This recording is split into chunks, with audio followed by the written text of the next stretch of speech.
Okay दोस्तों, तो next question का और बढ़ते हैं। क्या बोला है? हमारे पास एक सील्ड फ्लास्क है जिसके अंदर मैंने A2 और B2 दोनों डाल दिया 0.2 मोल। वॉल्यूम नहीं दिया हुआ है। पहला इक्विलिब्रियम जो एस्टैब्लिश हुआ है उसके बारे में हम देख लेते हैं। जो एस्टैब्लिश हुआ है वो हुआ A2 gas plus B2 gas gives us 2AB gas. Okay, volume देने का रिक्वायरमेंट इसलिए नहीं है क्योंकि इस रिएक्शन का भी डेल्टा Ng 0 है और बाद में भी जो रिएक्शन दिया हुआ है उसका भी डेल्टा Ng 0 है। तो दोनों रिएक्शन का डेल्टा Ng 0 होने के कारण वॉल्यूम वाला फैक्टर गेम पे आएगा ही नहीं। तो ध्यान देना, let us take V equals to 1 litre. Question का सेकेंड पार्ट बाद में देखेंगे, पहले इस वाले पार्ट को हम सॉल्व करते हैं क्योंकि जो भी किया होगा हमें इस वाले रिएक्शन का Kc का रिक्वायरमेंट तो पड़ेगा। तो इसका मैंने Kc1 मान लिया हूं। ठीक है, समझ में आया? खैर Kc1 पूछा ही है तो निकालना ही पड़ेगा। तो A2 का इनिशियल कंसेंट्रेशन 0.2 है, ये 0.2 है, ये 0 है। इक्विलिब्रियम में ये गया है 0.2 माइनस x, 0.2 माइनस x और ये हो गया है 2x। अच्छा, अब दिया हुआ है जो इक्विलिब्रियम में AB का मोल्स है 0.3।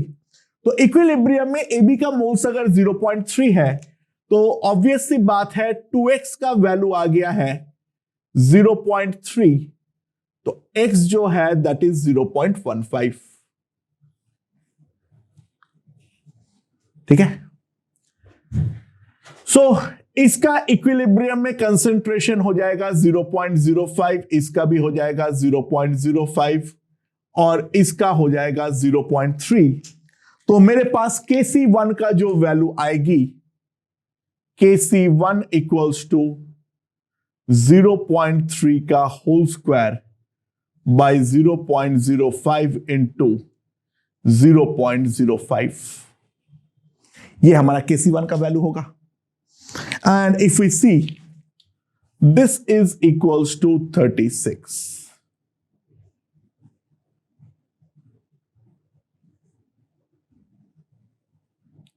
Kc1 का वैल्यू जो आएगा वो हमारा 36 आएगा।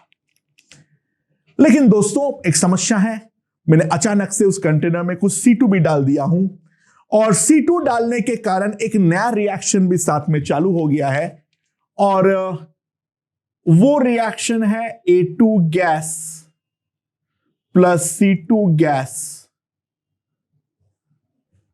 दैट इज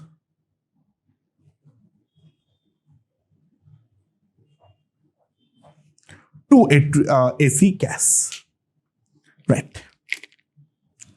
ओके, नाउ अब दोस्तों ध्यान दो क्या हुआ है। A2 जो है वो है हमारे पास 0.05, A2 जो है वो है हमारा 0.05। ठीक है, राइट नाउ C2 मुझे पता नहीं, मैंने कुछ x0 C मान लेता हूं। AC राइट नाउ जो है वो है हमारा 0। ठीक है, बट जैसे ये रिएक्शन चालू होगा तुरंत यहां से तो A2 हमारा कंज्यूम होगा। यहां पर अगर A2 हमारा कंज्यूम होगा तो दोस्तों चलो यहां पर भी कंजम्पशन होगा। ठीक है, ये वाला चीज बनेगा तो सही, लेकिन जैसे ही ये होगा तो ऊपर वाला इक्विलिब्रियम भी डिस्टर्ब होगा। मैं रिएजेंट को गेम से आउट कर रहा हूं तो ऑब्वियसली जो ऊपर वाला रिएक्शन है उसको अब बैकवर्ड आना पड़ेगा। तो ये हो जाएगा 0.05 माइनस x राइट नाउ है, तो ये वाला रिएक्शन अब बैकवर्ड आएगा। तो ये होगा 0.3 minus 2y plus y plus y। I hope this point is perfectly understood, right? Now, अब बोला है जो इक्विलिब्रियम में जो नया AB का कंसेंट्रेशन है वो है मेरा 0.3. तो वो AB का कंसेंट्रेशन में क्या आएगा मेरे पास? वो AB का नया कंसेंट्रेशन में क्या आएगा? 0.3 minus 2y, that must be equals to 0.24, right? So y का जो वैल्यू आएगी वो आएगी 0.03. y की जो वैल्यू आने वाली है वो आने वाली है 0.03. Okay okay. अरे भाई मैंने एक मिस्टेक किया था. C2 जो है वो 0.1 मोल दिया हुआ है, तो यहां पे जो मेरा C का वैल्यू है वो मेरा 0.1 है. ठीक है, खैर वो देना पड़ेगा, अदरवाइज निकालना पॉसिबल नहीं है. सो y का वैल्यू जो है वो आ गया मेरे पास 0.03. तो y का वैल्यू अगर 0.03 आ गया तो अब मेरे पास B2 का कंसेंट्रेशन आ जाएगा, और B2 का कंसेंट्रेशन कितना हो जाएगा मेरे पास? 0.08, right? But KC1 will remain KC1. तो मेन फंडा समझो. अब यहां पर KC1 दैट इज कितना? मैंने KC1 अभी निकाला था, वो कितना था? 36. दैट इज AB का होल स्क्वायर, दैट इज 0.24 का whole square divided by B2 that is 0.08 into concentration of A2. ये तो मैं लिख सकता हूं.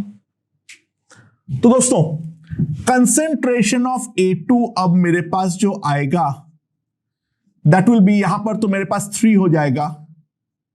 3 इंटू 0.24 बाई 36 ये आएगा मेरे पास. एक 0.24 को 0.8 से काट दिया, वो मेरे पास 3 हो गया. तो 3 इंटू 0.24 मेरे पास कितना आ जाएगा? एंड जो भी आएगा by 36. So concentration of A2 जो है वो है मेरे पास 0.02. तो दोस्तों यहां पर अगर मैं देखूं तो 0.05 minus x plus y that is 0.02. तो x का वैल्यू जो y का वैल्यू तो मुझे मालूम है 0.03. सो x का वैल्यू मेरे पास जो आएगा दैट विल बी 0.06. x का वैल्यू 0.06 आएगा. एंड नाउ इस वाले रिएक्शन में फाइनली लिख देता हूं. A2 का जो फाइनल कंसेंट्रेशन है वो है 0.02. C2 का हो जाएगा 0.04 और इसका हो जाएगा 0.12. एंड नाउ इस वाले इक्विलिब्रियम का इक्विलिब्रियम कांस्टेंट है KC2, राइट? तो KC2 का जो वैल्यू आएगा दैट विल बी 0.12 का whole square divided by 0.02, 0.04. And now if you can see 0.12 by 0.2 ये 6 हो जाएगा और ये 3 हो जाएगा. तो KC2 का जो वैल्यू आ जाएंगे that will be equals to 18. तो ऐसे काफी आसान सवाल है, पर स्टेप बाय स्टेप हमें करना है. और ला शातेलिया प्रिंसिपल जहां जहां लगाने की रिक्वायरमेंट पड़ेगी उसको समझो. मेन पॉइंट ये था, जैसे ये रिएक्शन होगा तुरंत, क्योंकि A2 हमारा डिस्टर्ब हुआ तो वापस ये रिएक्शन जो है वो हमारा बैकवर्ड जाना ही पड़ेगा अकॉर्डिंग टू ला शातेलिया. ये वाला करने का टेक्निक एक बार हमें अगर आ गया तो केमिकल इक्विलिब्रियम में कैसा भी क्वेश्चन दे दे काफी आसानी से हम उन क्वेश्चनों को सॉल्व कर सकते हैं दोस्तों. ओके.